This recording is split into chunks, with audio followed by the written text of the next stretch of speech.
in just a few minutes. Elizabeth, thanks. Former President Donald Trump lost the 2020 presidential election. Florida Governor Ron DeSantis made that statement during an exclusive interview with NBC's Dasha Burns. She's on the campaign trail with him in Iowa with that story.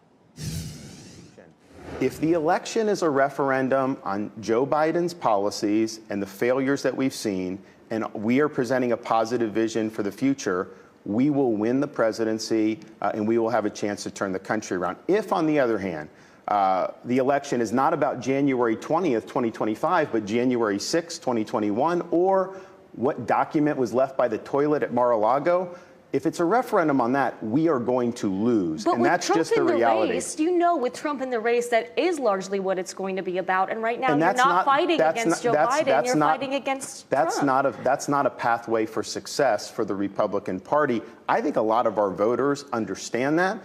Yes or no, did Donald Trump lose the 2020 election? Whoever puts their hand on the Bible on January 20th every 4 years is the winner. Okay, but respectfully, you did not clearly answer that question. And if you can't give a yes or no on whether or not Trump lost, then how can... Of course he lost.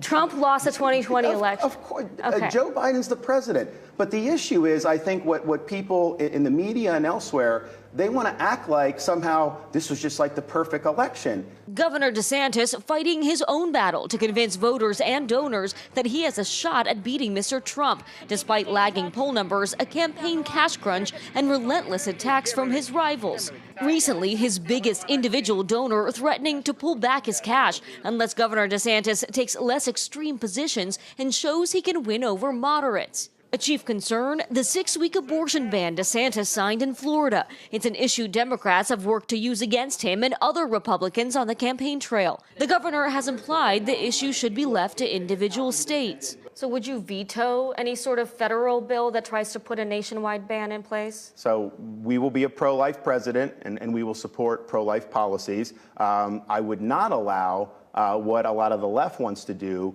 which is to override pro-life protections throughout the country, all the way up really until the moment of birth in some instances, which I think is infanticide.